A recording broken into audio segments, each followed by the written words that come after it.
Call is now being recorded. Spine सीधी, 3 बार ओम का उच्चारण और उसके बाद प्रार्थना। ओम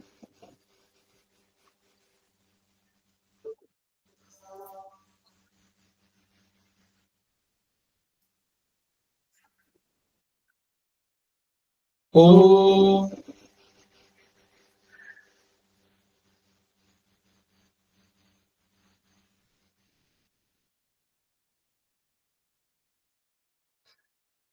ओम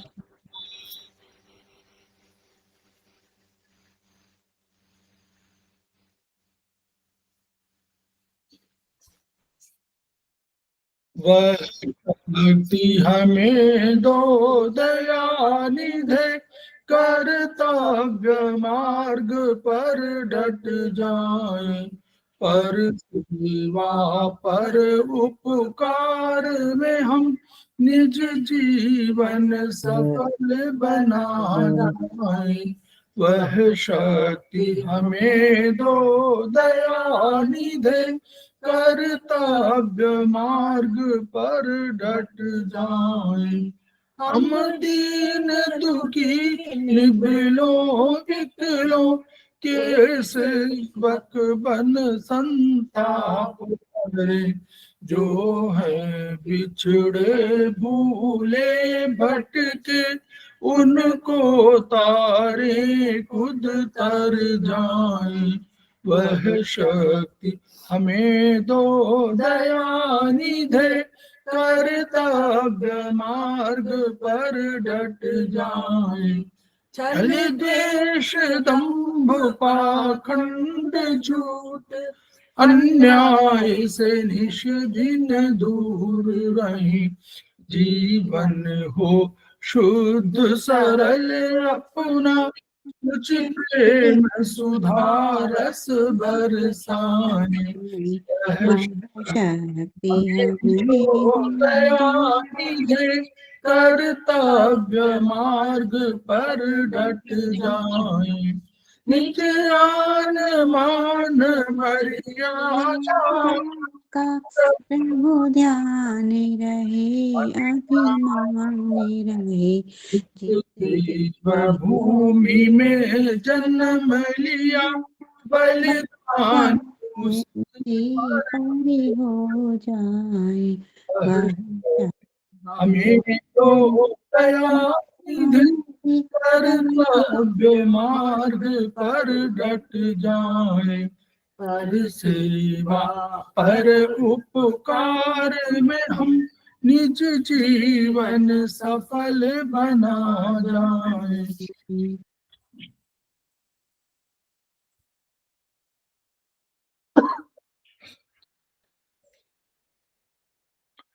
समवायी क्लासेस में आप सभी का स्वागत है।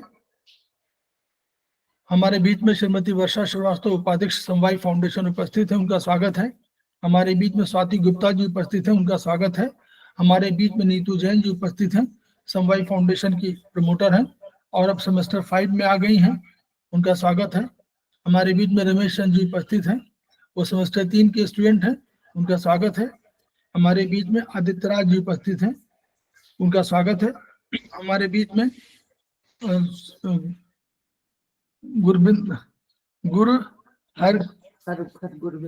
हरगुरविंदर सिंह जी उपस्थित है, उनका नाम वही आ रहा है, उसे कंफ्यूज कर देता है तो उनका स्वागत है। और वो हमारे बहुत ही पुराने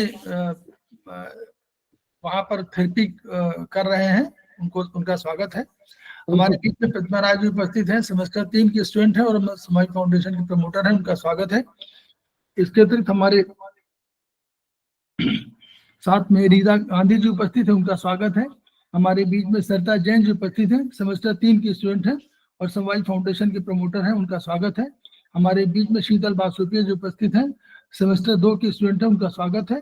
हमारे बीच में सुप्रिया अडनपल्ली जी उपस्थित है, सेमेस्टर 3 की स्टूडेंट है, उनका स्वागत है। हमारे बीच में उमा मिश्रा जी उपस्थित है, सेमेस्टर 3 की स्टूडेंट शायद है, उनका स्वागत है। हमारे बीच में उत्थान जी उपस्थित हैं उनका स्वागत है। हम लोग समवाय फाउंडेशन के सदस्य हैं और हम लोग एक्यूप्रेशर शोध प्रशिक्षण उपचार संस्थान प्रयागराज से संबद्ध है। वहां के मनीषी ब्रह्मलीन एमपी खेमका सर के हम ऋणी हैं, जिनकी वजह से संस्थान आपको इस रूप में दिखाई दे रहा है।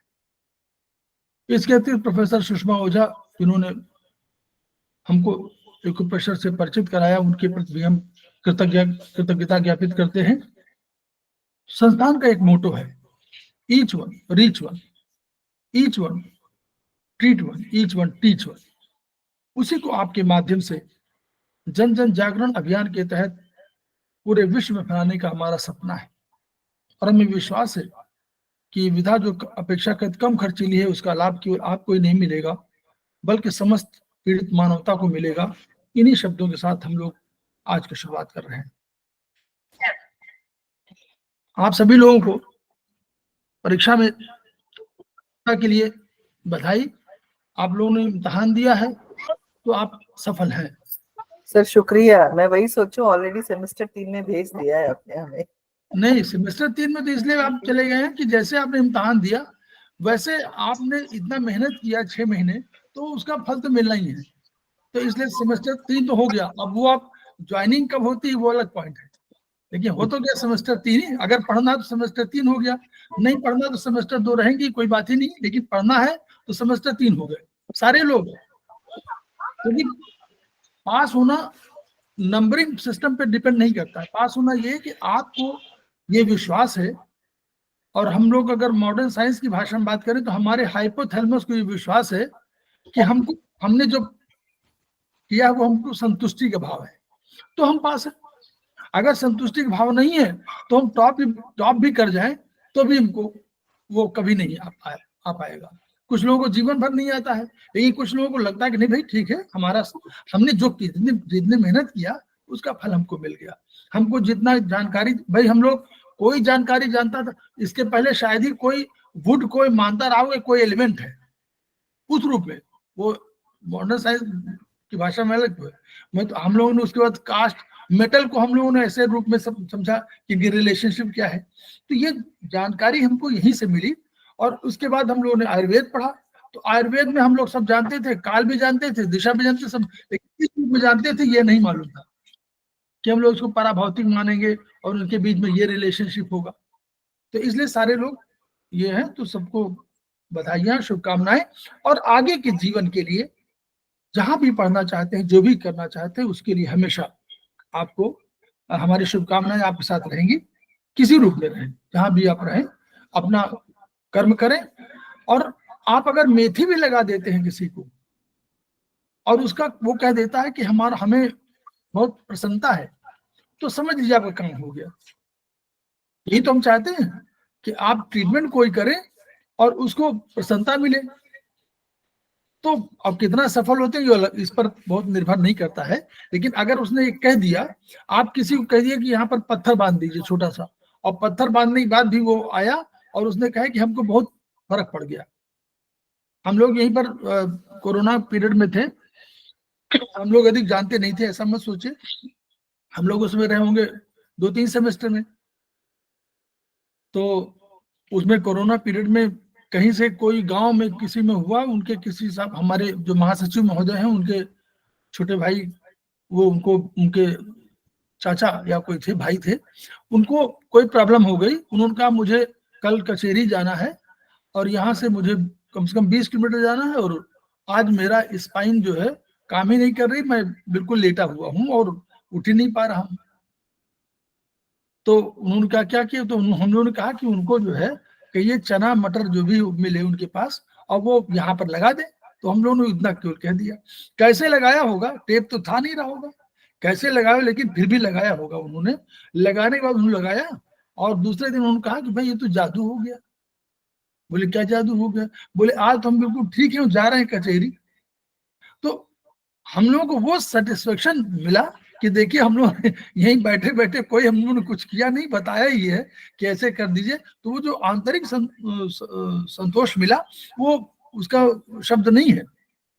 तो ऐसे ही होता है तो इसलिए ऐसा मत सोचिए। और ईश्वर, जब आप अच्छा काम करते हैं तो एक कहावत है कि बहुत ईश्वर को मान रहे थे, तो वो जब एक बार चल रहे थे उसमें कहते थे कि ईश्वर आपके साथ चलता है, तो उस फ्रेज को उन्होंने माना था।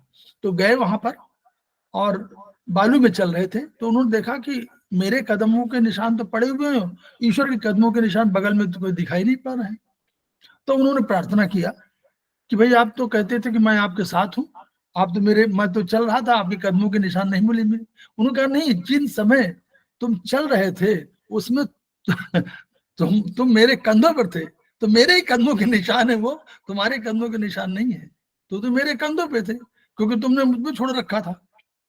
और ये सत्य घटना बिल्कुल आप जो हमारे राष्ट्रपति महोदय ने, कलाम साहब ने बताया था, तो उन्होंने किसी प्रेस में कहा था, किसी प्रेस उसको दे रहे थे प्रेस विज्ञप्ति के में, तो उसी में उसने प्रश्न पूछ लिया, तो उन्होंने कहा ईश्वर की मैं अवधारणा के रूप में, तो उनका अवधारणा सुन लीजिए।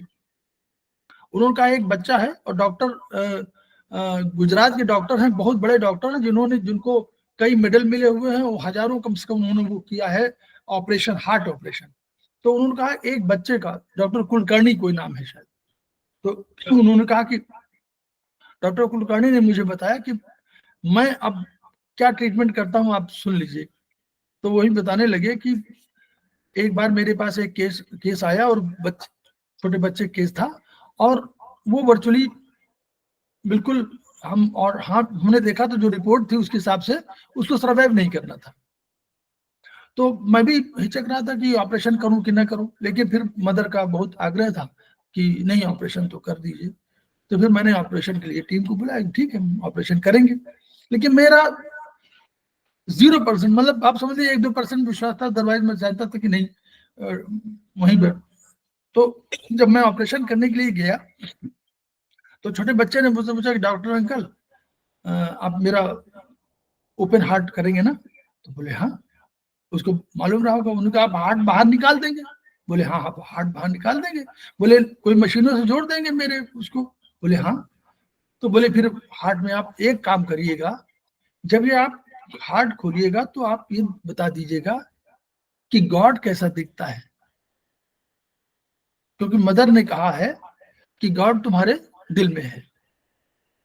इतनी बात कह दिया। अब कहे वो मेरी बात, अब मुझे और भी दहशत हुई। अब मैंने जब ऑपरेशन शुरू किया तो मुझे मालूम था कि शायद सरवाइव नहीं करेगा। तो मैंने जो है जब खोला तो उसमें से हार्ट किसी भी उससे आर्टरी से कोई हार्ट की वो कोई खून की बूंद नहीं आ रही थी, ब्लड आ ही नहीं रहा था। मैंने थोड़ी देर देखा, फिर मैंने अपनी टीम को कहा कि बैठ जाओ, छोड़ दो, मतलब अब कुछ नहीं हो सकता। लेकिन तब अब मैं बड़ा निराश हो गया कि देखो, और उसके शब्दों को याद कर मदर ने इसको ये विश्वास दिलाया था कि ईश्वर तुम्हारे हृदय में रहता है। तो उसने ये प्रश्न मुझसे पूछ लिया था, तो मुझे वो प्रश्न विदित करने लगा कि कुल मिलाकर के 1 मिनट भी नहीं हुआ होगा कि मेरे डॉक्टर्स की टीम ने कहा कि डॉक्टर साहब जस्ट सी। तो मैंने देखा कि एक आर्टरी से ब्लड ड्रॉप बाय ड्रॉप आना शुरू हो गया था। कैन उस दिन मैंने मान लिया कि ईश्वर, बस उस दिन से मैंने कहा कि मैं कोई ऑपरेशन नहीं करता हूँ, मैं तो ईश्वर करता है, उसने मुझे दिखाया कि मैं हूं यहाँ पर। मैं तो मान रहा था कि हताशा हो रही थी, तो ऐसा नहीं है। इसलिए ईश्वर हमारे साथ हमेशा रहता है। हम लोगों को ये विश्वास करना चाहिए और विश्वास होना चाहिए।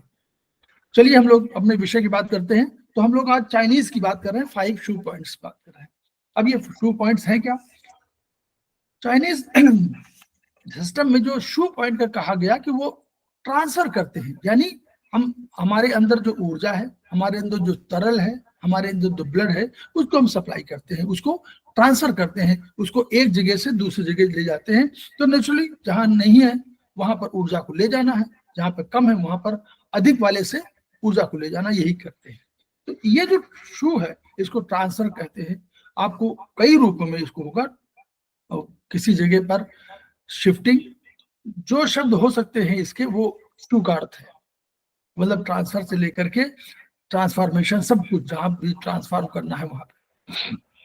तो 5 शू पॉइंट्स का हम लोग चर्चा क्यों कर रहे हैं?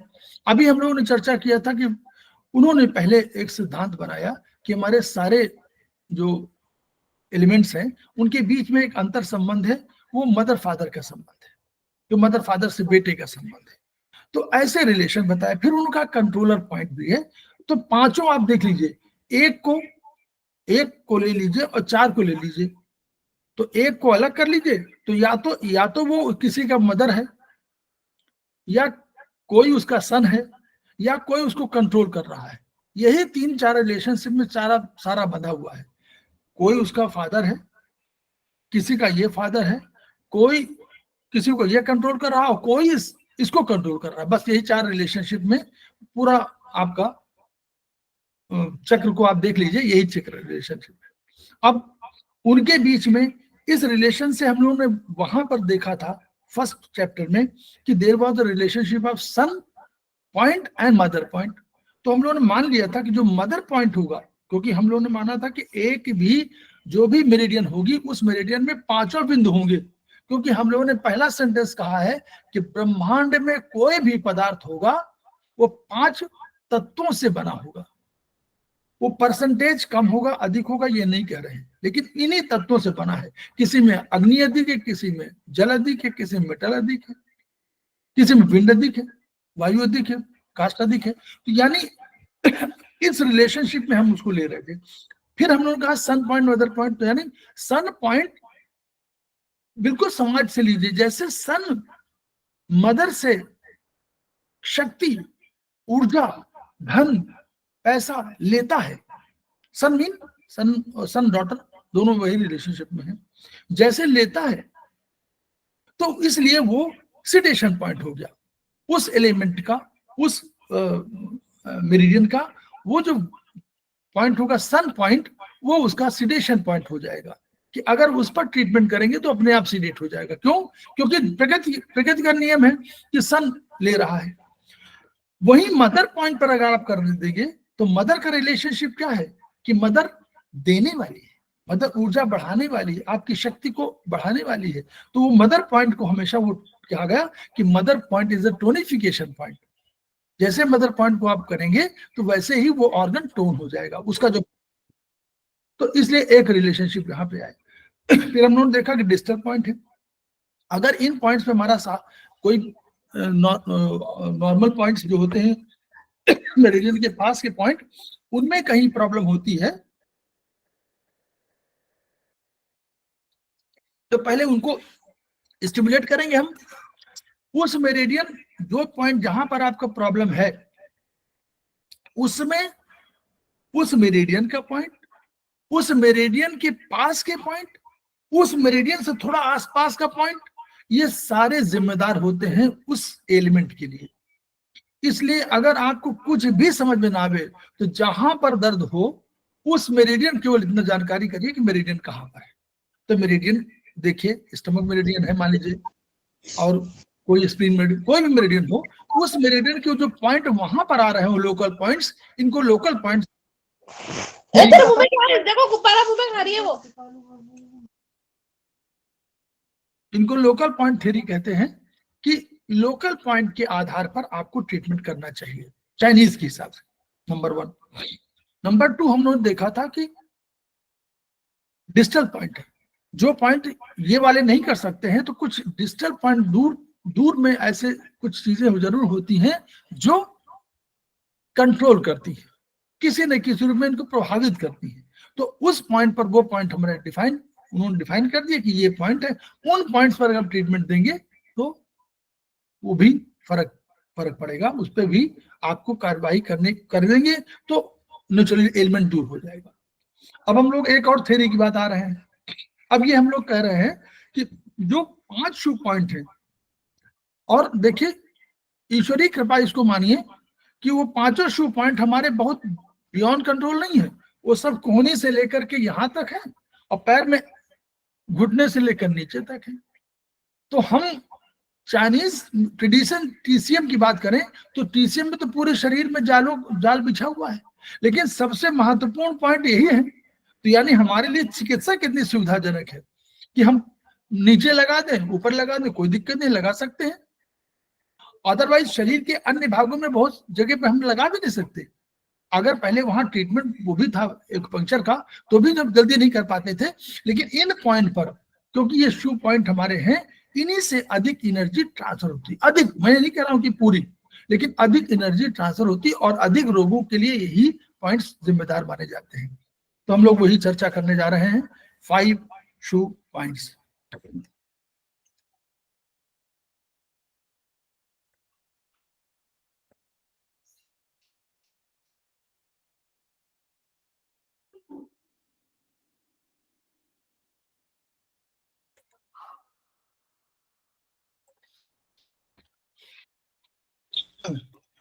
इसका देखिए चित्र है, ये देखिए हाथों में, देखिए हाथों में जो ये है, यहीं से लेकर के बिल्कुल आपके कोहनी कोहनी तक है हाथों में। ये पॉइंट आपको इन यांग दोनों दोनों मेरिडियन में मिलेंगे। तो हम लोग आगे चलते हैं। अब एक और सिद्धांत आपको बता दूं ताकि समझ में आपको, और शुरू में बताया था, लेकिन जो यांग मेरिडियन है, यांग ऊर्जा कहाँ की ऊर्जा है? आकाश की ऊर्जा है। ऐसे हाथ फैलाएंगे तो जो आपके आकाश की ऊर्जा वाले पॉइंट होंगे वो यहीं से शुरू होंगे, ऊपर से आएगी ना। तो जो आकाश की ऊर्जा है, यांग ऑर्गन मेरिडियन, अगर हाथ फैलाएंगे तो ऊपर से आ रही है, तो यानी यांग मेरिडियन ऊपर से आएगी। तो पहला सिद्धांत ये होगा कि जो इन मेरिडियन है वो नीचे से ऊपर जाएगी, उसका डायरेक्शन नीचे से ऊपर का है, और यांग का ऊपर से नीचे का है। ये हम लोगों को, और दोनों ये जो चाइनीज मेरिडियन है अधिकांशतः हमको वर्टिकल मेरिडियन है, नीचे से ऊपर या ऊपर से नीचे। केवल एक आध बड़ी मेरिडियन, जो बेल्ट मेरिडियन आप लोग पढ़ेंगे कभी सेमेस्टर 4 में जाकर के, वो जरूर आपको हॉरिजॉन्टल मेरिडियन के रूप में है, अदरवाइज वर्टिकल मेरिडियन के रूप में उनकी स्थापना है। लेकिन यहां मत भूलिएगा आगे चल के ज्ञान के लिए कि ऐसा नहीं है कि हमारे शरीर में वर्टिकल मेरिडियन के अलावा नहीं है, ऐसा नहीं है। इन वर्टिकल मेरिडियन के आधार पर वो ट्रीटमेंट दे रहे हैं, लेकिन there are so many meridians जो इनको छोटे छोटे आप क्या कहते हैं, ब्रिज कह सकते हैं, लेकिन ये सारी मेरिडियंस है। इनको कोलेटरल कहिए, कोई और शब्द नाम दे दीजिए, लेकिन ये छोटी छोटी मेरिडियंस है जो हॉरिजॉन्टल भी हो सकती हैं और किसी डायरेक्शनल, कोई किसी भी एंगल में हो सकती है, क्योंकि वो ऊर्जा के स्रोत सारे जो ये हैं, इनको कहीं जोड़ना तो है ही किसी न किसी को। जैसे दो रोड बनी हो, वो पैरेलल भले जा रही हो, लेकिन उसको रोड को जोड़ने के लिए कोई जरूरी नहीं कि सीधी रेखाएं हो, सीधी सड़क हो, टेढ़ी मेढ़ी सड़क भी हो सकती है। इसी तरह हमारा ये सिस्टम है। तो जो मेरिडियन इन मेरिडियन है, तो जैसे हार्ट है, यांग है, पेरिकार्डियम है,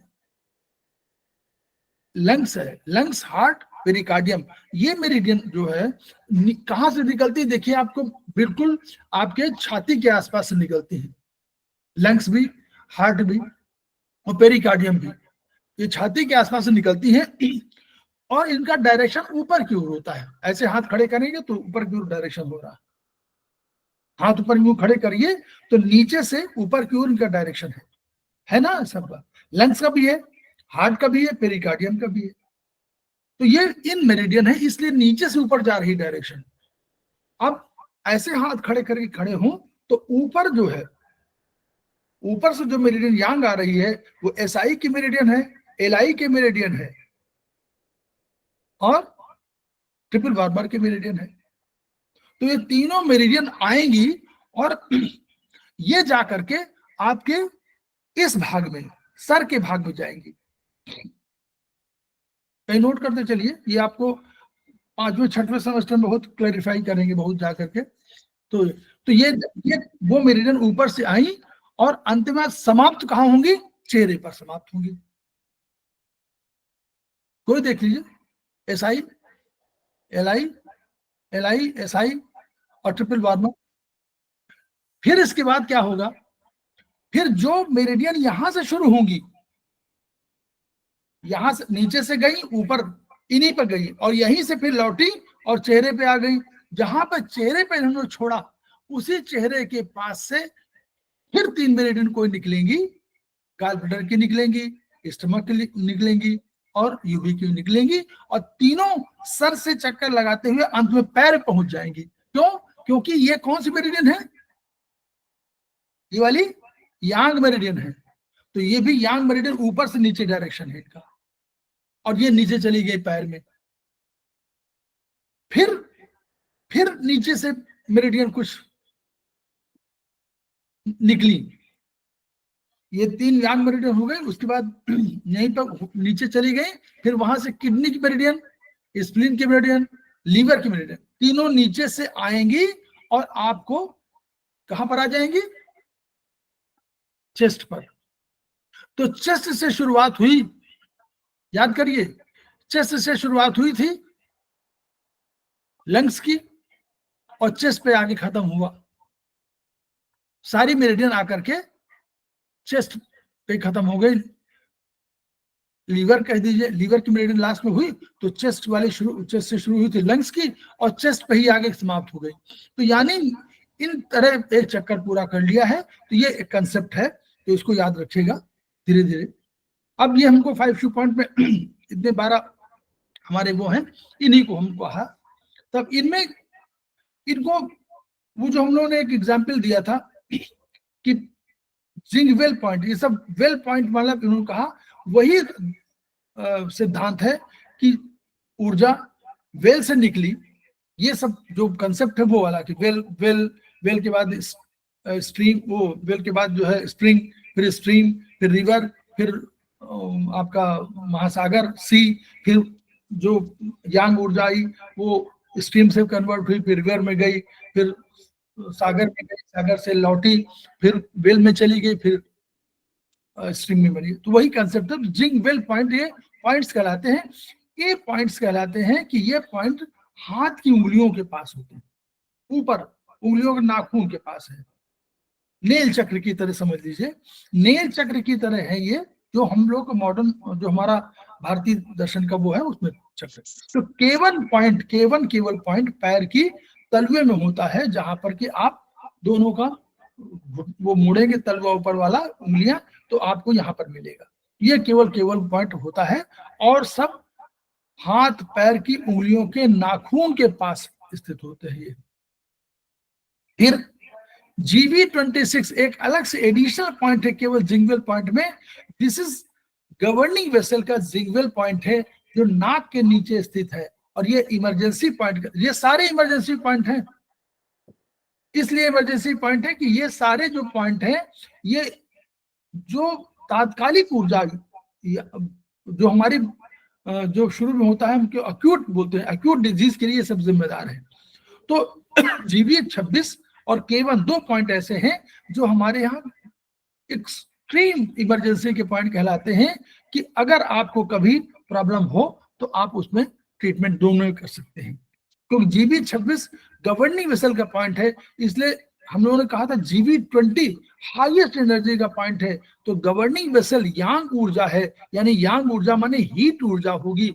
हीट ऊर्जा होगी तो यानी ये ब्लड प्रेशर को बढ़ाने वाली ऊर्जा होगी। ये डिफिशियंसी न होकर के एक्सेस वाली कंडीशन वाली होगी। तो अगर कभी लो बीपी किसी का है तो GV26 को दबाएंगे तो हाई बीपी हो जाएगा। जिंगवेल पॉइंट तो इसलिए कुल मिलाकर के 12 होने चाहिए, लेकिन ये जिंगवेल पॉइंट केवल 13 होते हैं। वैसे 12 गुणे 5 60 पॉइंट होते हैं टोटल, कमांड पॉइंट कहलाते हैं, लेकिन जिंगवेल पॉइंट 13 होंगे क्योंकि इसमें एक GV26 पॉइंट जुड़ा हुआ है। जिंगवेल पॉइंट का प्रयोग एक्यूट इमरजेंसी में करते हैं। अगर इमरजेंसी हो तो इनमें आप करते हैं। क्यों? क्योंकि यह जो है, जो एक्यूट एनर्जी आती है उसको ही ये ठीक करते हैं। जैसे कोई भी बेहोश, कोमा, मिर्गी, सांस रोकना अचानक, ये सब है। तो जीवी बेहोश होने पर GV26 और K1 या दोनों बिंदुओं पर एक साथ उपचार देने का काम होता है। अगर आपको नहीं मालूम है कि लो बीपी से ठीक हुआ प्रॉब्लम हुई है या हाई बीपी से प्रॉब्लम हुई है, अगर मान लीजिए आपको लो बीपी से प्रॉब्लम हुई है तो हम लोगों को GB26 को तुरंत दबाना है ताकि वो बीपी बढ़ जाए। और अगर आपको लो हाई बीपी से हुई है तो K1 पॉइंट को आप दबा देंगे तो वो ठीक हो जाएगा। लेकिन अगर नहीं मालूम है तो आप दोनों पॉइंट को दबा सकते हैं। देखिए ये K1 पॉइंट का दिखा हुआ है तलुए में, दिस इज K1 पॉइंट। ये पैरों में देखिए, पैरों में सब सिंगल पॉइंट का एग्जाम्पल सब दिए हुए हैं सब। यदि कोई व्यक्ति लो ब्लड प्रेशर से हुआ तो GB26 का उपचार होगा और हाई ब्लड प्रेशर हुआ तो K1 उपचार। अगर नहीं मालूम तो दोनों का उपचार दे दीजिए। यदि कोई महिला, देखिए सब एक्यूट इमरजेंसी है, महिला पति की मृत्यु के बाद न रोए तो उसको K1 का उपचार दीजिए तो रोने लगेगी, तो रोने से सारा जो है टॉक्सिन निकल जाएगा, ये उसका अर्थ है।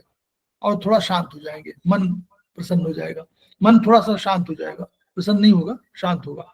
जब भोजन अन्न नली के जाएगा तो ये वाला है H9 पर उपचार देने से लाभ मिलता है। ये इनका रिसर्च वर्क है, इसके बेस में देखा और इसको जब एक्सपेरिमेंट किया तो उन्होंने पाया कि सब सही है।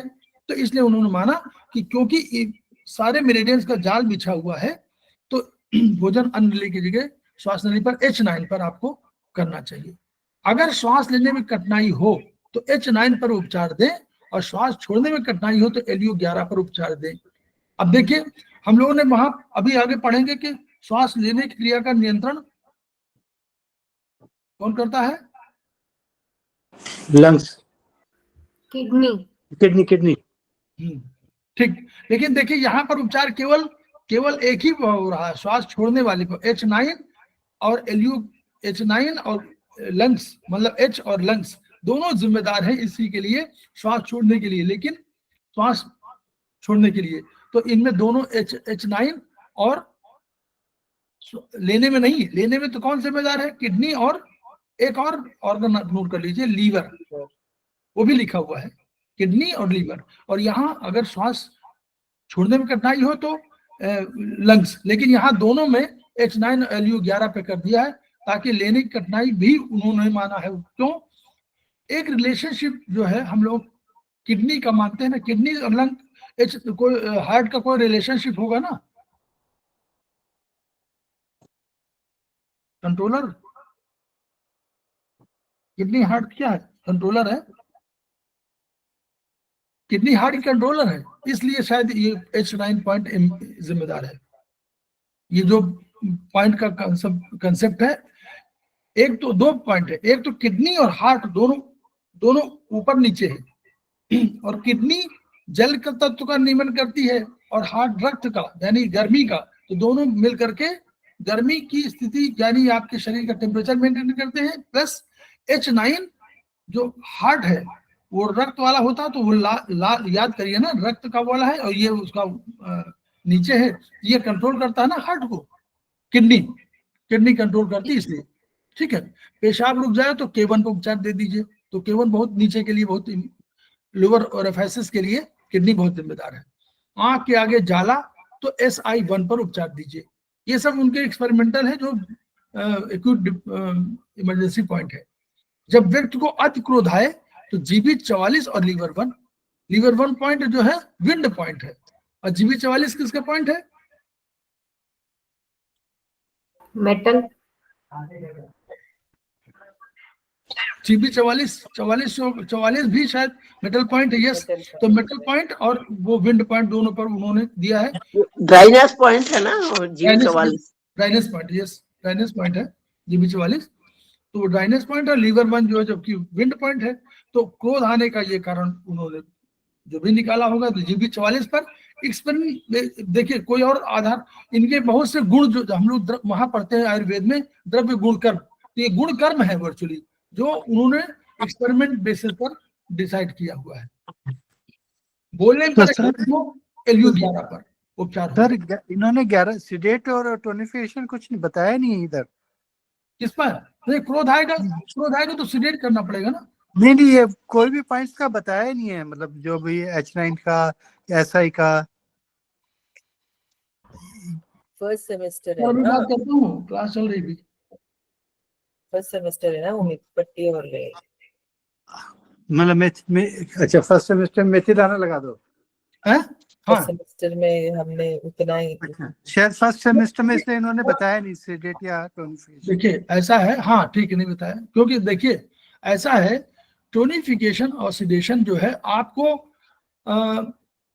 जो इनकी किताबें हैं अधिकांश में नहीं मिलेगा। पूरी एक्यूप्रेशर की कोई किताब में जल्दी टोनिफिकेशन, जो चाइनीज भी है, जो इंग्लिश वाली बुक्स भी हैं, उनमें टोनिफिकेशन सिडेशन का कभी नहीं जल्दी बताते, कोई लिखा नहीं है। इसलिए उन्होंने, खेमका सर ने थोड़ा सा और अधिक किया। इन सब पढ़ने के बाद उन्होंने जो प्रोटोकॉल सिस्टम तय किया उसमें टोनिफिकेशन और एक्सपेरिमेंट बेसिस पर टोनिफिकेशन वगैरह किया। नहीं तो वो लोग कहते हैं कि एनर्जी को देखिए, एनर्जी को जानिए, एनर्जी को पहचानिए। तो अभी चूंकि सेमेस्टर 1 ये नेचुरली शुरुआत हुई है, अभी मेथी दाना चूंकि बैलेंसिंग के लिए सबसे अधिक, बाद में वो भी एक्सपेरिमेंट तय हुआ। पहले हम लोग एसएम करते थे स्टार मैग्नेट पे, तो स्टार मैग्नेट पे भी बहुत सफल नहीं हुआ, तो फिर अल्टीमेटली मेथी को आश्रय मान लिया गया कि मेथी लगा दीजिए तो आपको जो भी होगा बैलेंस कर लेगा। तो अगर आपका अधिक है तो कम कर देगा, कम हो तो अधिक कर देगा, बस खत्म हो गया। तो नाक से खून आए तो LU9 पर, लेकिन धीरे धीरे हम लोग जैसे पढ़ेंगे ना, जैसे सेकंड सेमेस्टर में पढ़ेंगे जब, तो आपको समझ में आने लगेगा कि क्रोध आ रहा है तो एनर्जी बढ़ी हुई है तो घटाइए उसको। ऐसे धीरे धीरे समझ में आने लगेगा। कहीं रुकावट है तो इसका मतलब कि स्टेग्नेशन कहीं ना कहीं हो रही है, कहीं वहां पे रुक गई है तो उसको सिलेक्ट कर दीजिए। तो इस तरह हम लोग समझ में आने लगेगा, अभी नहीं। नाक से खून आए तो LU11 पर उपचार, उंगलियां सुन्न हो तो 4 है, LU11, LI1, HI, H9 और SI1, ये सब सिंगल पॉइंट वाले में है। उसमें convulsion in children treat P9 pericardium को लो बीपी के लिए बहुत इंपॉर्टेंट माना जाता है, वहां हार्ट को नहीं। यह सुन्नपन शरीर के ऊपरी भाग से प्रारंभ होगा, देखिए अभी तक वो है, ऊपर से प्रारंभ हो नीचे जा रहा है तो SP1 पर करिए। SP1 जो है स्प्लीन का मेरिडियन नीचे है, तो वो उस मेरिडियन पर उपचार देने की बात कर रहे हैं। बच्चा पैदा होने पर जच्चा के पेट में नाभिक पास दर्द हो तो SI1 पर उपचार दीजिए।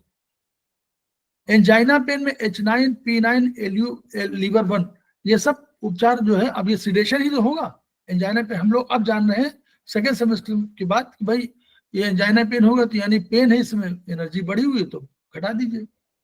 लकवा मार रहा हो तो रोगी के सभी जिंगल पॉइंट्स को प्रिक करते हैं। ये प्रिकिंग का हम लोग नहीं कर पाते हैं, पहले होता था, तो उनके कहते थे हाथ में इन मेरिडियन के सभी जिंगल पॉइंट, अब ये तो हम लोग का उस मेरिडियन के अंतिम बिंदु होते हैं इन मेरिडियन में, LU11, H9, P9, ये सब ऊपर के बिंदु है। पैर में इन मेरिडियन के सभी जिंगल उन मेरिडियन के प्रथम बिंदु होंगे, उनके फर्स्ट वहां से शुरू होगा। पैर में SP1, लीवर 1 केवल नीचे शुरू होगा। हाथ में यंग मेरिडियन के सभी जिंगल पॉइंट उन मेरिडियन के प्रथम बिंदु होंगे, यंग मेरिडियन वाले, और जैसे LI1 ये वाले LI1, TW1, SI1, और पैर में जो होंगे वो उनके अंतिम बिंदु होंगे, ST45, GB44, UB67, सबसे बड़ी यूबी मेरिडियन है, ये हम लोग जानते हैं। ये उन्होंने कुछ अपने एक अलग से एक उन्होंने चार्ट बनाया जिसमें बहुत सी डिजीज का थोड़ा सा फंडामेंटली कैसे सिम्टम होते हैं इसको किया था। ये अलग से किताब में किसी रहा होगा, लेकिन उस किताब के जिस्ट के रूप में उन्होंने चार्ट के रूप में दे दिया है, अदरवाइज ये किसी किताब का भाग है एक्चुअली। इसमें उन्होंने लीवर, लंग्स का सबका, ये देखिए ये लिखा हुआ कि को मिड रिप पर, इनका कहना है कि मिड रिप पर जो होने वाला दर्द है कोई जरूरी नहीं कि एंजाइना पेन हो, जो लगे कि एंजाइना पेन है। एंजाइना पेन, मस्कुलर पेन, कुछ भी हो सकता है, कौन सा दर्द है उसको ये जो है इन्होंने टेस्ट किया होगा।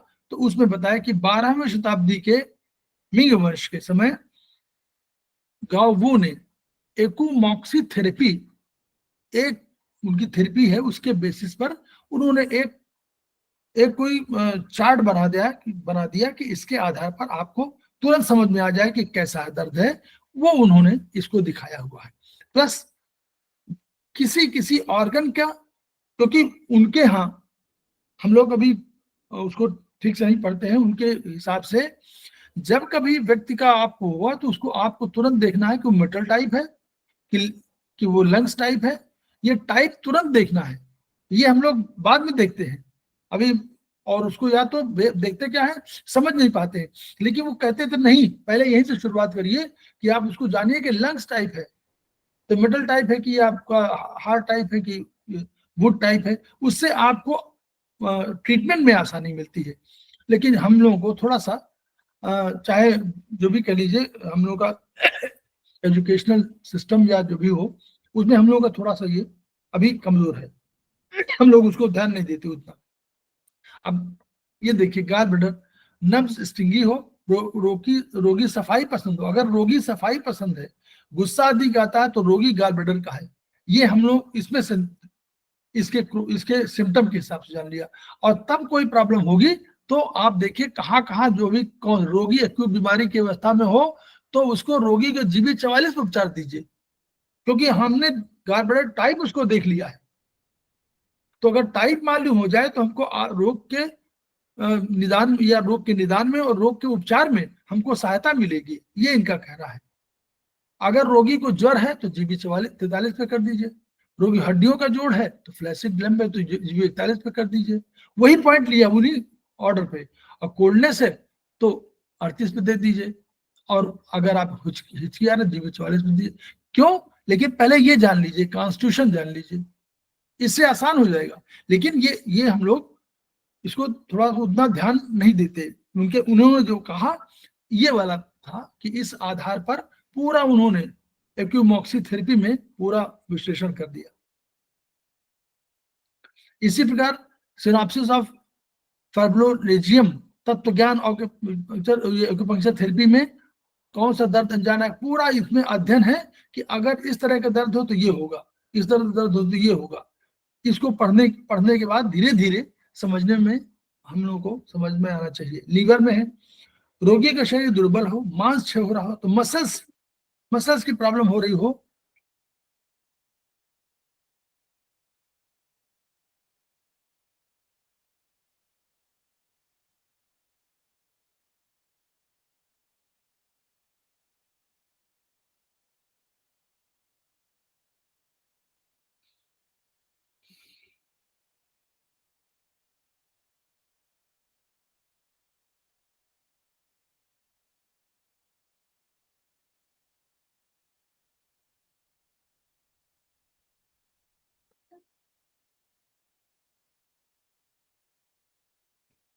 लीवर तो क्योंकि मसल्स का कंट्रोलर है इसलिए उन्होंने मांस क्षय हो रहा है, कब्ज रहेगा, पिंडों में स्पाज्म आएगा, नाभि के पास पेट दर्द हो, हाथ में शून्य पड़ते हो, तो रोगी के मिड्री पे होने दर्द एंजाइना का नहीं है, ये लीवर के संबंध में बता रहे हैं। ये ऊर्जा कम हो जाने के कारण स्पेसिफिक पेन है। उपचार लीवर 1 पर दीजिए, ठंड लगने पर लीवर 2 पे दीजिए, हीट का पॉइंट है। रोगी की क्रैम्प्स है तो लीवर 3 पे दीजिए, रोगी के हाथ पैर के जॉइंट पर रूमेटिक है तो लीवर 3 पे दीजिए, और रोगी की खांसी है तो लीवर 4 पे दे दीजिए, डकार वगैरह हो रही तो लीवर 8 पे दे दीजिए। उसके 1 2 3 और 4 4 8 ये उसका चलता है, इस तरह का नंबर। स्मॉल इंटेस्टाइन में है तो सुपरफिशियल फ्लडिंग हो, चेहरा तमतमाया हो, फ्लश्ड फेस हो, तो मुंह सूखा हो, बात बात पर हंसता हो, रोगी व्यवहारिक हो, उपचार स्मॉल इंटेस्टाइन के शू पॉइंट पर देना चाहिए। उसमें पूरा दिया हुआ है कि अगर मिडरीप पर पेन हो SI पे दीजिए, ज्वर हो तो SI 2 पे दीजिए, ज्वाइंट पेन हो तो SI 3 पे दीजिए, शरीर में गर्मी की रुकावट हो SI 4 पे दीजिए, और हाथ पे ठंडे हो तो SI 8 पे दीजिए। 1 2 3 4 8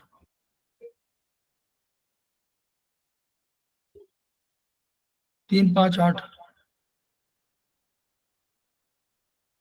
3 5 8 होना चाहिए, 5 होना चाहिए शायद, ये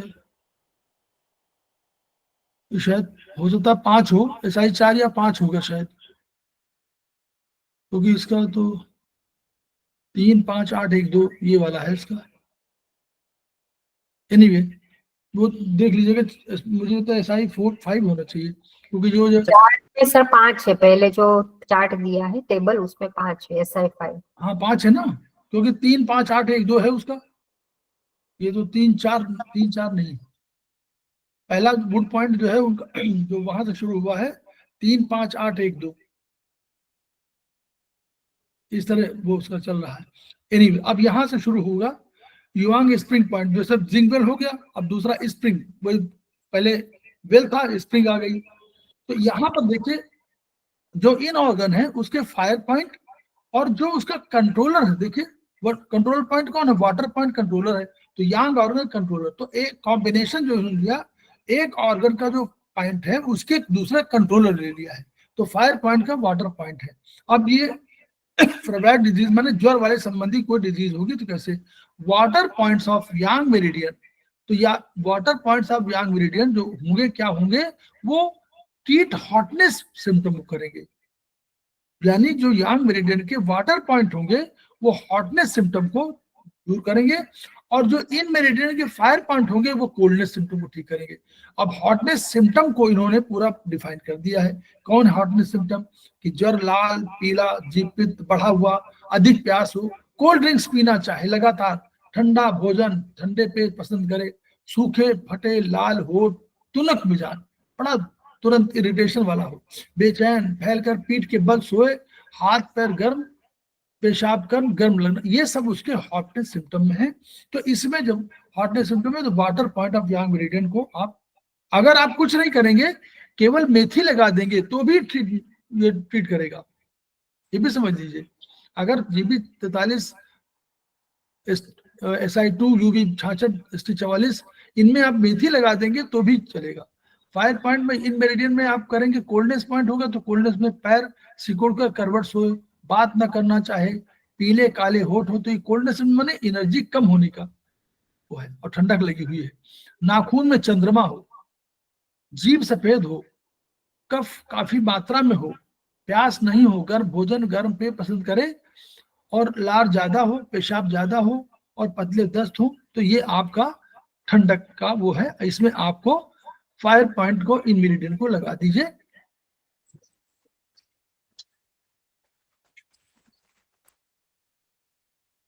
फिर शू स्ट्रीम पॉइंट, अर्थ पॉइंट है, अब वो अगला चला गया।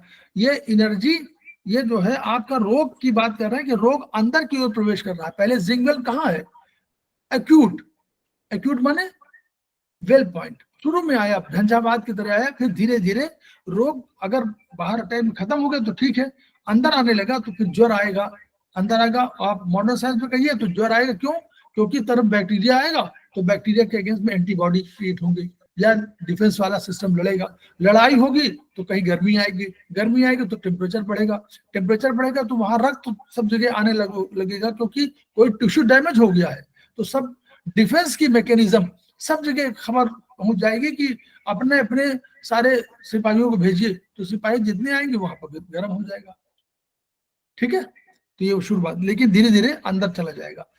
तो stream points are important for transfer exchange of energy.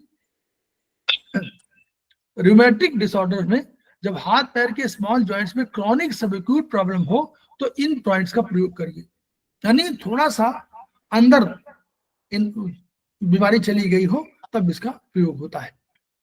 Earth points of all in meridians are also organs, हम जानते हैं कि जितने इन ऑर्गन्स के अर्थ पॉइंट है वो हमारे ऑर्गन सोर्स पॉइंट है। तो क्या treat earth points of in organs, humidity, humidity तो अर्थ का क्या है, एनर्जी है। तो रूमेटाइड, रूमेटाइड माने इस समय जो है ठंडा गर्म का बात है, तो वो ठंडा गर्म हो गया है और ह्यूमिडिटी बढ़ गई है, इसकी वजह से रूमेटाइड डिसऑर्डर्स का ट्रीट करना पड़ेगा। इनके पॉइंट ये हैं, सबके अर्थ पॉइंट है। वुड पॉइंट्स आप देखिए, वुड पॉइंट, ये देखिए would point controller point, would points of Yang organs for weakness. अब जब ये ड्यूमेटिक डिसऑर्डर होगा तो उसमें वीकनेस ऑफ मसल्स भी होगी और डिप्लीशन ऑफ लीवर की होगी, इसलिए उन्होंने इन पॉइंट को कहा कि इन पॉइंट्स को भी आप ट्रीट कर दीजिए उसी के साथ ही। तो अगर उसको करेंगे इसको भी कर देंगे तो दोनों से बैलेंस हो जाएगा। Humidity disorders include block nose, ये उसको और एक्सप्लेन कर दिया कि आप न समझे तो क्या है, ब्लॉक नोज होगी तो भी ह्यूमिडिटी डिसऑर्डर है। नाक बंद हो जाती है ना, हम लोग कहते हैं नाक बंद हो गई सर्दी में, तो वो ह्यूमिडिटी है। येलो कॉम्प्लेक्शन, पीला दर्द चेहरा, दर्द जिसको बोलते हैं उर्दू में। ऑप्रेस्ड फील ब्रीदिंग, थोड़ा सा सांस लेने। स्वॉलन नोज, स्वेलिंग आ गई हो, गायनी डिसऑर्डर्स, ठीक। देन कम, और अब और यदि बीमारी अंदर जा रही है, जिंक रिवर पॉइंट, इन ऑर्गन के मेटल पॉइंट्स और यांग के उनके कंट्रोलर फायर पॉइंट हो गए। जिंक रिवर बिंदु हाथ की कलाई और पैर के टखने के पास होते हैं, अंदर की ओर जा रहे हैं ना, तो बाहर से नाखूनों से अंदर की ओर चले जाएंगे, ये नाखूनों से अंदर, और वहां एंकल से ऊपर की ओर, वहां नीचे लास्ट में जो पॉइंट है एंकल से आते होते घुटनों में, सब घुटनों तक सीमित हो जाएंगे। इनका प्रयोग क्या है, श्वास संबंधी तकलीफों में करते हैं, मेटल पॉइंट है। सांस, खांसी, ताप की अनियमितता, कभी गर्म कभी ठंडा आदि तकलीफों में इन बिंदुओं का प्रयोग किया जाता है। तो treat metal point of in organ for obstructive breathing, अगर सांस लेने में बहुत प्रॉब्लम आ रही हो तो इन पॉइंट्स का प्रयोग करिए। सांस लेने में कोई प्रॉब्लम आ रही हो तो इन पॉइंट पर LI4, liver 4, pericardium 5, kidney 7, H heart का 4, SP का 5, LU का 8, ये पॉइंट आप ले लीजिए। And treat fire points of yang breather to expel coldness. अब चूंकि ये आई है, ब्रीदिंग आई है, तो उसका कारण कहीं से कोल्डनेस आएगा, तो उसको कोल्डनेस को निकालने के लिए पॉइंट को यूज करिए, ठीक है। GB 38, TW 6, UB 60 इस टाइप, यानी ये हमारा प्रोटोकॉल तैयार हो रहा है। ये जो उन्होंने कहा ये प्रोटोकॉल है कि इतने पॉइंट आपको लगाएंगे तो आपका एक प्रोटोकॉल पूरा बन जाएगा, और ये आपको उस रोग से राहत दिलाएगा। सिंगल पॉइंट से काम नहीं चलेगा, इनका कहना ये है, और ये यही कह भी रहे हैं कि सर, जी सर मुझे जो स्प्रिंग पॉइंट का जो डिस्क्रिप्शन था ना, उसमें एक पूछना है कि नॉर्मली जो सिम्टम्स लिखे, तो ज्यादा जैसे हीट है बॉडी में या तो ठंडी है, तो एक तरह से सर यिन डेफिशिएंसी और यांग डेफिशिएंसी समझ सकते हैं। अगर नहीं कहीं किस ऑर्गन में है समझ नहीं आ रहा है तो ये पॉइंट्स यूज कर सकते हैं। बिल्कुल करिए, यही तो ये लिखा हुआ कि अगर ये हो रहा है तो इन पॉइंट्स को आप प्रयोग कर लीजिए, क्योंकि देखिए कोई भी डिसऑर्डर होगा, किसी ऑर्गन का ही तो डिसऑर्डर होगा, इसमें बाय द वे 5 ही तो हैं, 5 सारे हमारे तत्व हैं, उन सबके पॉइंट लगे हुए हैं, और सबके वही पॉइंट लगे हुए हैं जो उस रोग के लिए ठीक है।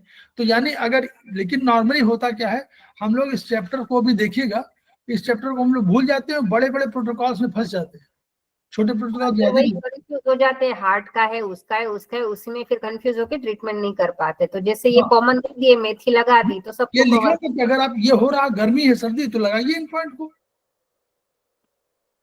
है ना। यहाँ श्वास की तकलीफ है, ये पॉइंट लगाइए। नॉर्मली हम लोग इसको भी याद रखें, बाद में 5, ये जो 5 शू पॉइंट है इसको बहुत दिनों तक याद नहीं रखते हैं।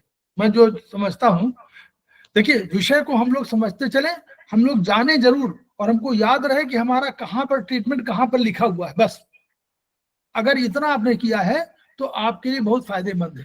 क्योंकि मान लीजिए आप कोई भूल गया, कोई प्रोटोकॉल भूल गया, कोई बात नहीं, आपको मालूम है कि हम इसका ट्रीटमेंट इस तरह का हमने पढ़ा था वहां, बस वो किताब खोलिए, किताब आपके पास रहेगी, किताब खोलिए, वो पॉइंट लिखे हुए कर लगा दीजिए।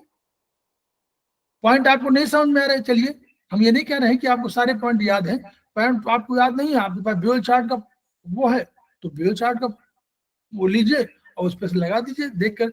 ब्यूल चार्ट पे हम लोग जैसे कोशिश कर रहे हैं कि हम लोग खूब आपको ट्रेनिंग करा दें, हर संडे को हम कराना चाह रहे हैं कि हर संडे को आपको 2 क्लास रहेंगी, एक चाइनीज की एक आयुर्वेद की।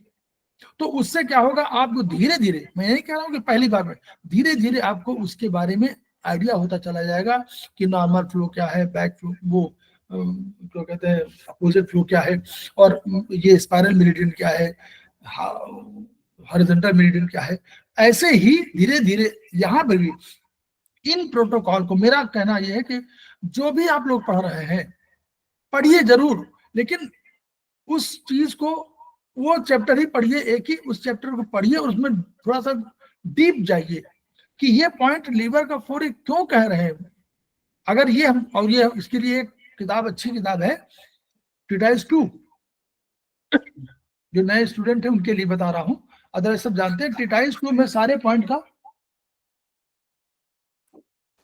जैसे आयुर्वेद ने द्रव्य गुणकर्म लिखा हुआ है, वैसे भी द्रव्य गुणकर्म वहां लिखे हुए, पूरे एक एक पॉइंट का डिस्क्रिप्शन दिया हुआ कि ये किन किन पॉइंट पर करता है।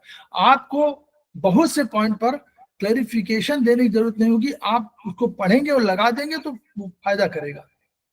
ठीक है, फिर स्ट्रेंथन, देखिए ये एक और पॉइंट है स्पेशल नोट में, defence against the external agents, strengthen the defence, immunity के लिए metal point of in organs, ये वाले पॉइंट इनको करिए, स्ट्रेंथन करने के लिए ये लगाइए, और अर्थ पॉइंट ऑफ यांग ये लगा दीजिए। देखिए ये अपने आप ही लिखा हुआ, डिफेंस अगेंस्ट एक्सटर्नल फैक्टर, यानी आपको आपके अंदर की इम्यूनिटी पावर बढ़ाने के लिए है।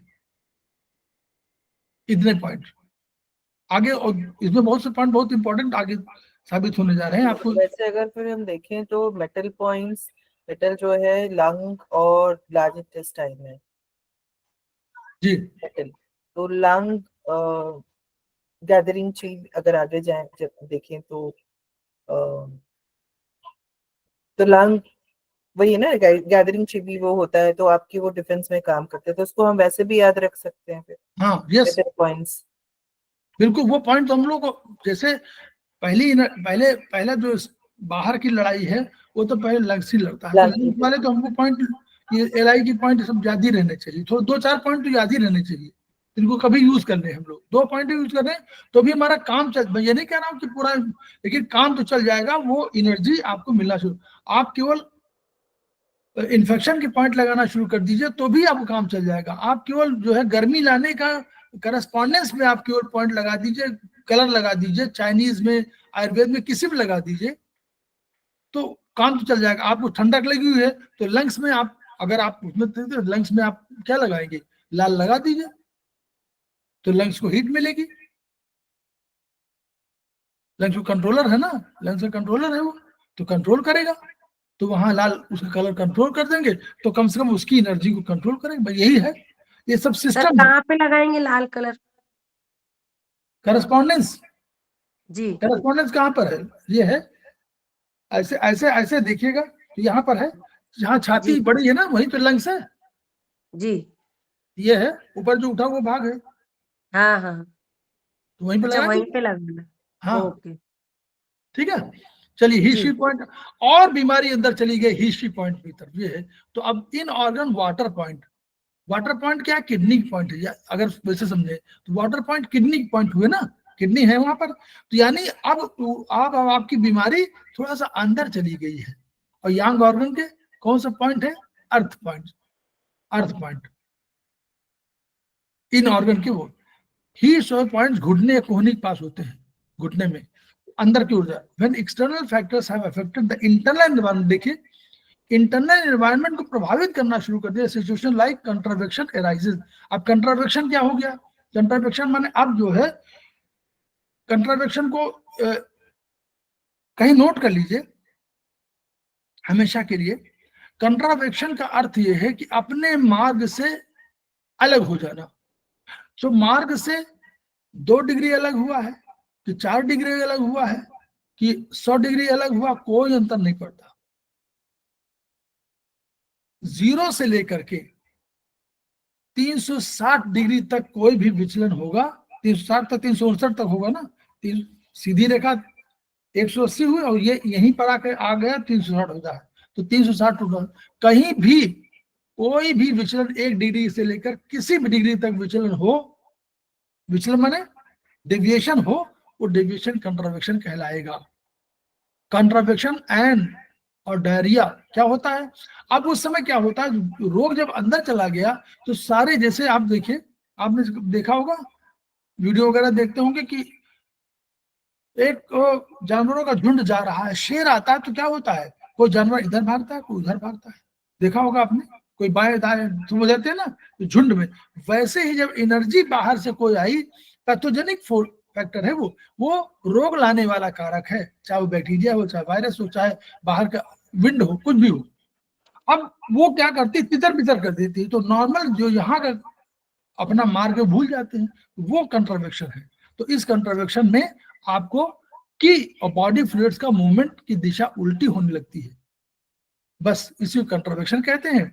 इसमें क्या होगा, सिम्टम क्या है, नोजिया वोमिटिंग हो, यानी आपको लगे कि मेरा खाना ऊपर जा रहा है, वोमिटिंग होने वाली है। तो हिकअप हो, बहुत हिचकी आने शुरू हुई, बहुत हिचकी, एक तो छोड़ दीजिए, इरिटेशन ऑफ बेल्चिंग, डकार खूब आने लगी, एक्सेस फ्लटलेस, जो अधोवायु है बहुत अधिक जाने लगे, trembling in hands feet, intermittent fever, कभी आ रहा है जा रहा है, कंटिन्यूस हो रहा है ऐसा, heat sensation in body specially in head and cold, पूरा पैर जो है, पैरों में हेड और cold and cold extremities, specially head, और ठंडक हो गया, हाथ पैर ठंडे हो रहे हैं, ये सब।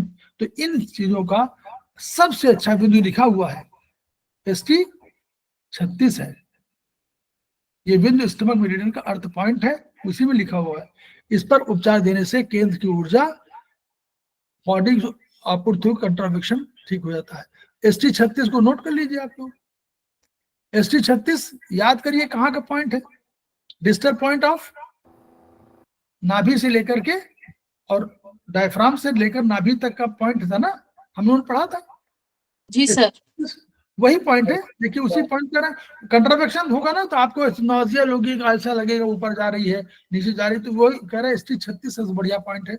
ST 36 में कुछ मत, मेथी डेली लगाइए तो भी ST 36 बहुत बढ़िया पॉइंट कहा जाता है, होम्योस्टेटिक पॉइंट कहा जाता है। ठीक है, चलिए आगे हम लोग चले। Treat contravection imbalance of the body fluids,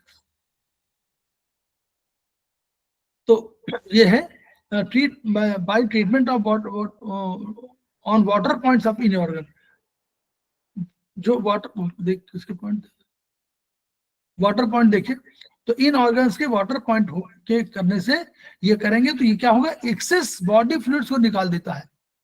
अब आप समझिए SP9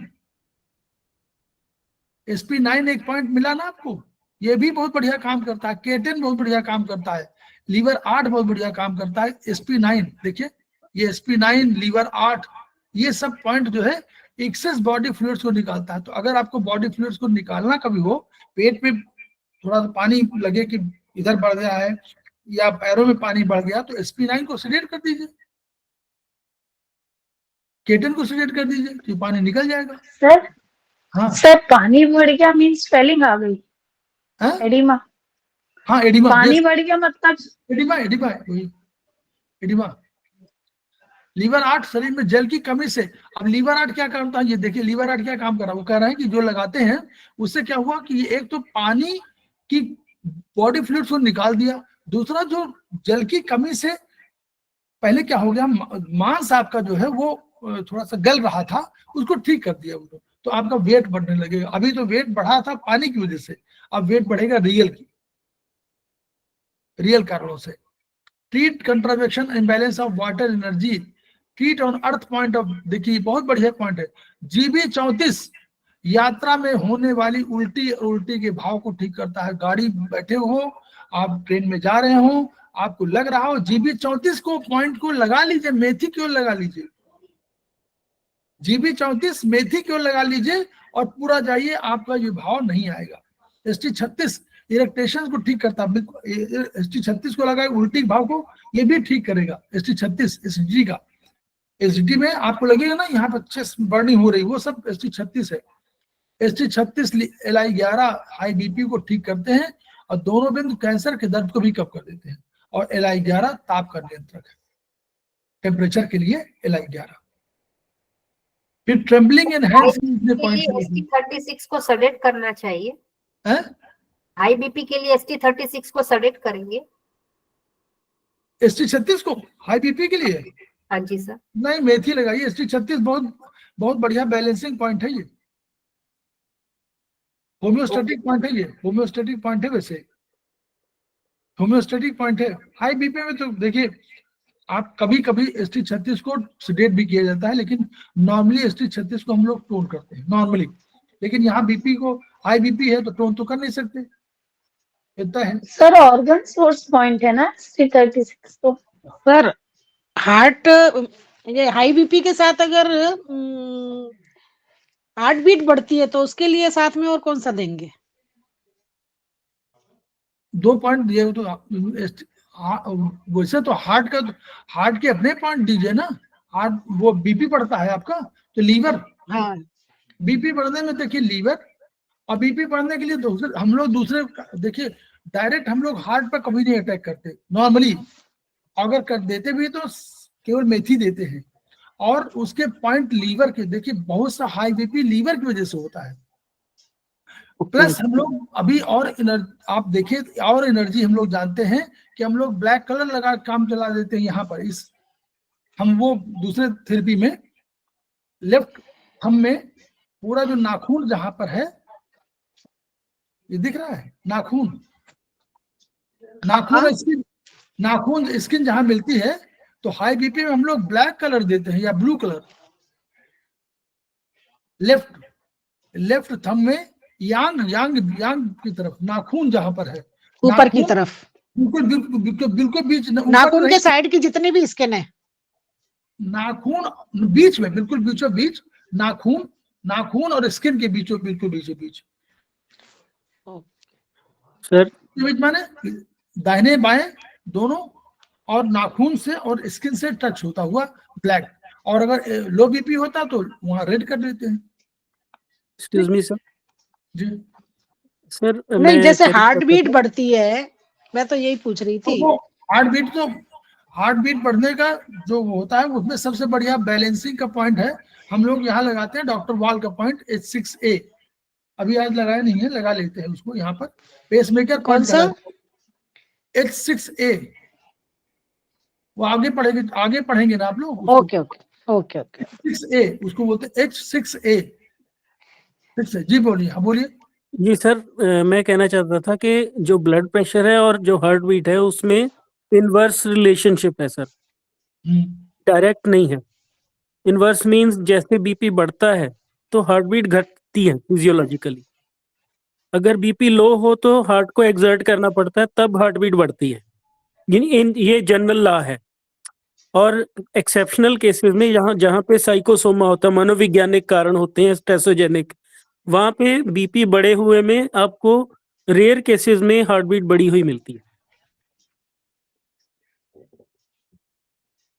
हाँ, हार्ट बीट का दूसरा कारण है। हाँ ठीक है। तो जैसे खून गाढ़ा हो जाए उस वजह से भी हो सकता है, हम हार्ट बीट गाढ़ा हो जाता है। हम लोग हार्ट बीट के लिए पेसमेकर पॉइंट को जिम्मेदार मानते हैं। ओके, वो हमारा H6A है डॉक्टर वॉल के हिसाब से।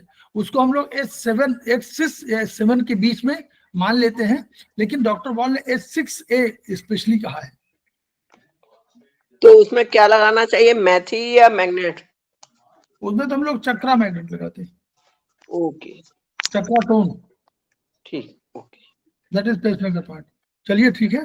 तो कंट्रावेक्शन, ट्रीटमेंट ऑफ ट्रेम्बलिंग हैंड्स के लिए दिया हुआ है, ट्रेम्बलिंग इन फीट के लिए दिया हुआ, सारे पॉइंट दिए हुए हैं सपोर्टिंग। फिर रोग प्रतिरोधक फिर दे दिया, देखिए रोग प्रतिरोधक क्षमता को बढ़ाई, ये आप लोग लगाना शुरू कर दीजिए। देखिए वही वाला जो पूरा ऊपर दिया था ना, वही लीवर 4, 5, 7, फिर H4, SP4, SP5, LU8। ये इंडिकेशंस ऑफ 5 शू पॉइंट्स, देखिए इंडिकेशन जो दिया हुआ है एक्यूट इमरजेंसी के पॉइंट में jing well point, acute deficiency treat in points, acute excess treat young points. अगर एक्यूट एक्सेस हो मतलब तुरंत बढ़ी एनर्जी बढ़ी हो और अचानक घट गई हो तो इन पॉइंट्स को करिए, और बढ़ गई हो तो यंग पॉइंट करिए। फेब्राइल डिजीज में जिसमें टेम्परेचर वगैरह का हो, कोल्डनेस में है तो ट्रीट इन पॉइंट्स, हॉटनेस हो तो ट्रीट यंग पॉइंट्स। या हॉट माने यंग, कोल्डनेस माने इन, तो वही पॉइंट करिए। शू स्टीम, रूमेटिज्म, पेनफुल जॉइंट्स, मतलब जहां पर पानी, उनका कहना ह्यूमिडिटी जहां बढ़ी हुई वहां पर पेनफुल जॉइंट्स होंगे तो इन पॉइंट्स करिए। और वीक फ्लैसिड एंड, जब जहां पर आपका वो लम्स, वो क्या कहते हैं जो ऑर्गन है मसल्स, उनमें कहीं प्रॉब्लम हो रही हो तब आप इसको यांग पॉइंट को करिए। फिर जिंग में सांस, खांसी, ताप की तकलीफें हो, फेफड़े कमजोरी हो तो डिफेंसिव ऊर्जा कमी हो, अग्नि कमी हो तो डिफेंसिव ऊर्जा माने डिफेंस वाली जो आपकी जो रोग, मतलब आप बार बार बीमार पड़ रहे हैं तो वो डिफेंसिव ऊर्जा कमी हो रही है, रोक नहीं पा रहा है आपको, तो उसको इन पॉइंट्स करिए। और अग्नि की कमी हो तो यांग पॉइंट करिए। अग्नि माने यांग, इस तरह जोड़िए, अग्नि माने काम, यांग। ही शी पॉइंट ये सबसे वो पॉइंट है जो लास्ट वाले हैं, मतलब ये एनर्जी शरीर के अंदर रोग और जड़ होता है। तो कंट्रावेक्शन मार्गोल्लंघन, फ्लूइड का कंट्रावेक्शन कोई तो ट्रीट इन पॉइंट, क्योंकि कंट्रावेक्शन है तो उसको इन पॉइंट करिए, और ऊर्जा का है तो यांग पॉइंट करिए। ठीक है, फ्लूइड, जहां फ्लूइड हो ना, जहां फ्लूइड हो, वो फ्लूइड क्या है, फ्लूइड को हम लोगों ने कहा था इन, और हम लोगों ने ऊर्जा को कहा था यांग, क्योंकि ऊर्जा यांग है। फिर वो ये वही उसका आ रहा है पूरा, कि जैसे वसंत ऋतु में एक आए जोरों की आंधी चलती है, तो कोई आएगा तो एक्यूट इमरजेंसी की स्थिति बन जाए, सिंगल पॉइंट। गर्मी में जोरों गर्मी पड़ने पर लू लगे तो ज्वर होकर आए, तो लू लगने के तो यांग युंग स्प्रिंग पॉइंट पर करिए। वर्षा ऋतु में बारिश आने से ह्यूमिडिटी बढ़ने पर जिंग रिवर पॉइंट का प्रयोग करिए। लेट समर ऋतु में वातावरण लू कम हो जाती है, हॉटनेस बनी रहती है, नमनेस और रिमेटिक तकलीफें बढ़ती है, तो शू स्ट्रीम पॉइंट का प्रयोग करिए। तो जाड़े में अधिक ठंड पड़ती है तो सर्दी और रिटेंशन बढ़ जाते हैं, वाटर बढ़ जाते हैं, तो अर्टिकेरिया, एडिमा, एचपीवी कैंसर आदि हो जाती है, तो इंटरनल क्रॉनिक हो जाता है। When such disorder affect the sea of energy, देखिए इसीलिए सी पॉइंट कहा, ऐसे डिसऑर्डर बिकम्स इंटरनल और क्रॉनिक हो जाते हैं, मतलब पुरानी हो जाती है बीमारी, तो ऐसे में इसको sea of affect the sea of energy, जो एनर्जी का सागर है उसको प्रभावित कर देती है, तो इसको थोड़ा सा ठीक होने में देरी लगती है। तो ये ही शी पॉइंट्स का हम लोग का ये यहाँ पर ये 5 शू पॉइंट का चैप्टर है। ये बहुत लंबा चैप्टर है, आगे आप लोग पढ़िएगा, जिसके देखिए इसके आगे पेजेस में नहीं दिया, आप दिया हुआ है, लेकिन वो जो उन्होंने बताया था ना कि आपके कैरेक्टर के हिसाब से जो आपको क्या डिजीज हो, क्या वो हो, उसके हिसाब से भी पॉइंट दिए हुए हैं कि इनमें इस रोग में ये कर लीजिए, तो वो भी आप पढ़ेंगे जब धीरे धीरे तो समझ में आने लगेगा। लेकिन बेसिक चीज समझ जाइए कि जैसे जैसे शरीर के अंदर बीमारी बढ़ रही है तो हमको प्रोटोकॉल अधिक देने पड़ेंगे। क्यों? क्योंकि अब डिफेंसिव एनर्जी हमारी कमजोर है, तो हम लोगों को सबसे पहले डिफेंस एनर्जी के कमजोर होने का कमजोर ना हो इसकी कोशिश करनी चाहिए।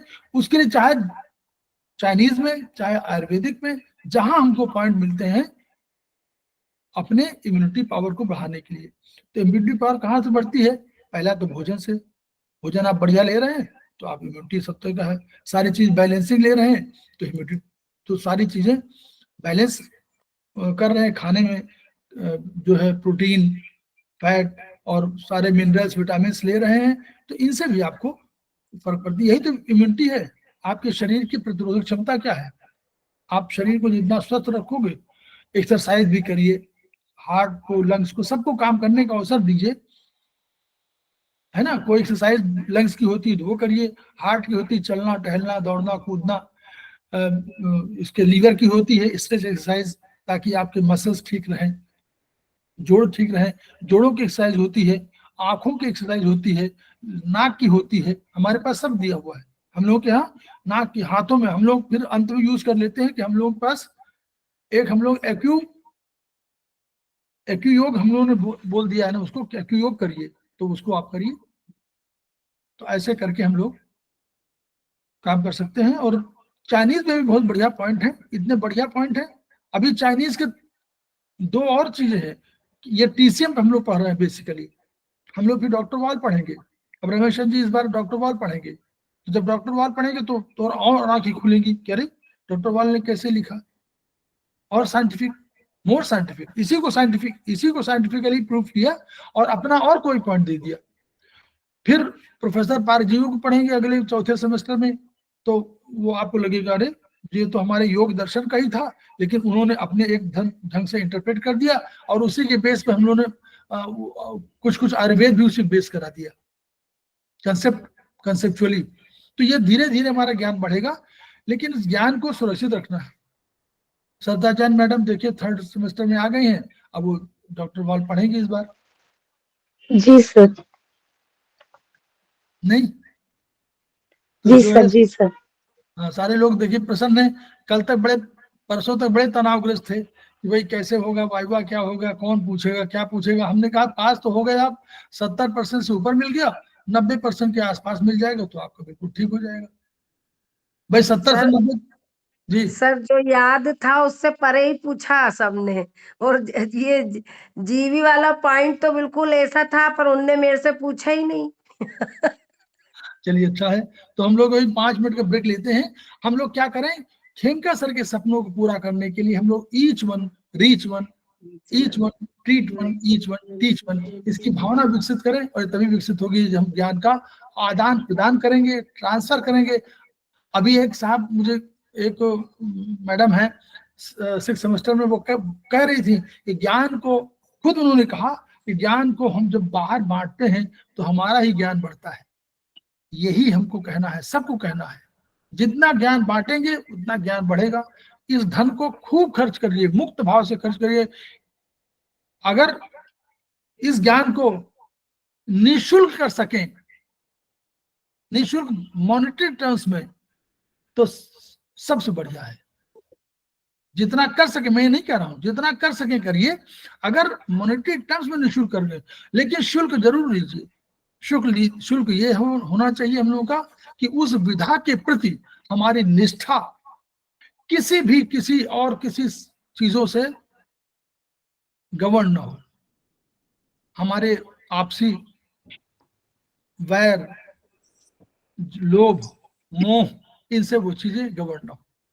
इन्हीं शब्दों के साथ अब हम लोग 2 मिनट का ब्रेक। सर मुझे कुछ पूछना था सर। जी मैडम पूछ लीजिए, उसमें ग्रुप में। आप ग्रुप किस ग्रुप के हैं? सर इसी में हूँ मैं। नहीं, एक सेमेस्टर 2, आप सेमेस्टर में है। सेकंड सेमेस्टर का है सर। तो सेकंड सेमेस्टर में आपका ग्रुप नहीं बना, वो ग्रुप स्टडी ग्रुप? सर बना है, आपके ग्रुप में हूँ मैं। नहीं, एक स्टडी ग्रुप बनाया हुआ हम ही लोगों ने। तो उसमें कहा है कि आप लोग, उसमें होता क्या है, उसमें कोई प्रश्न पूछता नहीं है।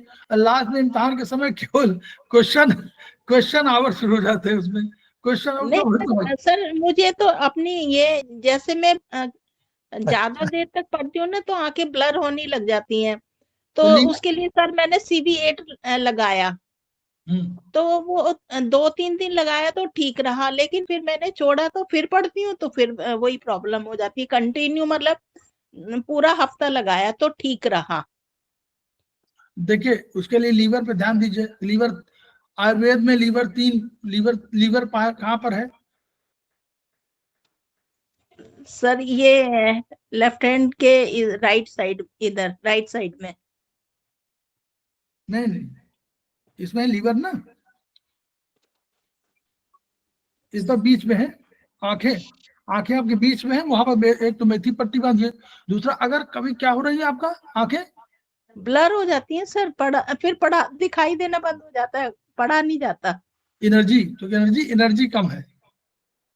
नहीं तो वो इन्फेक्शन है, कोई तो इन्फेक्शन है वो। तो आप उसमें ब्लैक कलर लगा लीजिए, नंबर 1। नंबर 2, आप लीवर पर भी लगाइए। आप और टेस्ट वगैरह कुछ फ्री ऑर्गन सोर्स पॉइंट पर, हाँ लगा लीजिए। मेथिल अगर नहीं सिलेक्ट करना, सिलेक्ट करिए, पहले सिलेक्ट करिए। अगर आपको लग रहा है कि एक्सेसिव एनर्जी है, और नहीं तो मेथी लगा लीजिए, लीवर 3।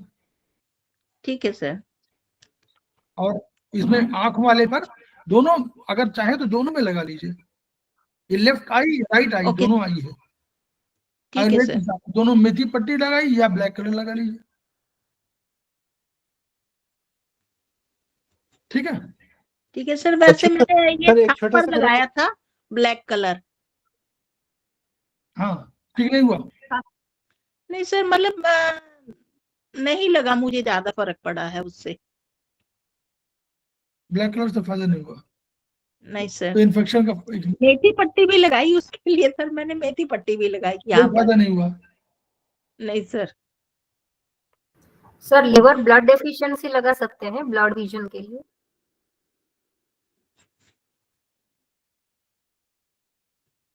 कौन ये बता रहा है? कोई ना मैडम, कौन बताइए?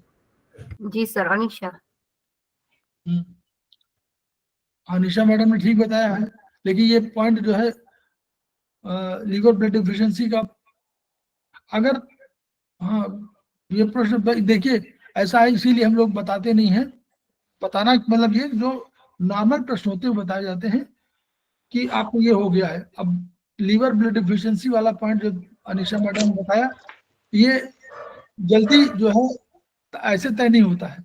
अब इसके लिए तो आपको पूरा आपकी 5-6 क्वेश्चन जो होते हैं हम लोग वो पूछें और तब उसके बाद डिसाइड करें। वो हम सर लोगों ने उसमें लिम्फ का LY2A भी काम में आता है ना, वो आंख का पॉइंट है तो LY2A लिम्फ का। भाई लिम्फ को सिडेट करिए, LU को टोन करिए, SI को सिडेट करिए और LI को टोन करिए। ये 4 कंडीशन तो है ही है। नहीं तो सर पहले आई मसाज करने बोलिए, शायद उससे फर्क पड़ेगा। अब वो मैं वही कह रहा हूँ कि जो हमने कहा एक्यू योग कोई करता नहीं जल्दी, अब हर चीज बतानी पड़ती। हम लोग तो रेगुलर हैं इसमें, eye massage, nose massage, ear massage, 3 के रेगुलर हैं। और इतना जब करेंगे और नोज वाला वो, तो इतना जब करेंगे तब ये पूरी एक्सरसाइज में केवल इतने की एक्सरसाइज कहलाती है। इसके बाद आप स्टमक मेरिडियन में करिए, आप पैरों में करिए। ये कोई हम लोग करते नहीं है, तो देखिए पॉइंट भी लगाइए, लेकिन पॉइंट के साथ साथ प्लीज एक्यू योग जरूर करिए। एक्यू योग माने जो हमारे इंस्ट्रूमेंट है उनको जरूर करिए, उससे बहुत फर्क पड़ता है। जो आप तमाम बीमारियों की बात करते हैं तो बैलेंसिंग एनर्जी, हम लोग बैलेंसिंग की बात करते हैं, बैलेंस तभी होगी जबकि आप सारी चीजों को एक साथ करेंगे। नहीं अच्छा सर, एक छोटा सा क्वेश्चन है। ट्रिमलिंग इन हैंड आपने पढ़ाया है, ट्रिमर और पार्किंसन में फर्क कैसे महसूस करेंगे? नहीं, पार्किंसन तो बहुत गंभीर बीमारी है, इतना उसमें ट्रम्बलिंग है ना, तो कई छोटे छोटे कारणों से भी हो सकता है, छोटी सी विंड पड़ी हो तो भी हो सकता है। लेकिन वो पार्किंसन तो ब्रेन की बीमारी है, वो उस पर ब्रेन पे बहुत नहीं जा रही है। तो हम ये समझे कि अगर यंग आदमी है तो ट्रिबलिंग होगा, 60 से ऊपर है तो पार्किंसन की संभावना होगी, ऐसा मान के चले? नहीं, अभी नहीं। देखिए हम तो ये यहाँ तो अभी समझ रही ना, ये थेरेपी कह रही है अभी इस तरह की। वो कह रहे हैं कि नॉर्मली कोई ट्रम्बलिंग हो रही है किसी कारणों से तो आप कर लीजिए, और जब अगर पार्किंसन तो तब आएगी जब पहली बार आप ब्रेन का कोई टेस्ट हो और ब्रेन में कोई ऐसी चीज मानी एट्रोफी वगैरह होना शुरू हो जाए, तब जाकर कहीं ये पार्किंसन की हम लोग बात करेंगे। वहां भी पूरे रिपोर्ट। ट्रम्बलिंग मतलब हल्की हाथ पैर में झंझनाहट होती है सर, और जो पार्किंसन होता है वो पूरे समय हाथ हिलता रहता, बॉडी मूव रहती है, अभी शेक भी करने लगता है। सर थायराइड की डेफिशिएंसी की वजह से ट्रेम्बलिंग आ जाती है, हाथों में, बॉडी में भी आ जाती है। नहीं भी आपकी थ्योरी जो है, आप दूसरी थ्योरी पे बात कर रहे हैं, हो सकता है ये आती हो, ये नहीं कर रहे हम इस पर हम लोग कुछ वो नहीं करेंगे, क्योंकि उस थेरेपी के बारे में हम जान नहीं रहे जिस थेरेपी की आप बात कर रहे हैं, तो इसलिए हम उस पर कमेंट नहीं करेंगे। लेकिन फिर भी हम लोग कह रहे हैं कि ये इसको पार्किंसन तो बहुत गंभीर बीमारी है। पार्किंसन नॉर्मल छोटी छोटी बीमारियों के संबंध पार्किंसन से नहीं होता है। असल में रमेशन जी ब्रेन को देखते हैं ना, तो इसलिए नेचुरली हर आदमी जिसको होता है उसको देखता है कि भाई ऐसा तो नहीं कि भाई ब्रेन में कोई प्रॉब्लम हो, ऐसा ये छोटी छोटी बातें हैं। जी सर, ब्रेक ले। ठीक है, ओके, थैंक यू। अभी हम लोग मिलते हैं 3 मिनट बाद। Thank you sir. जी सर।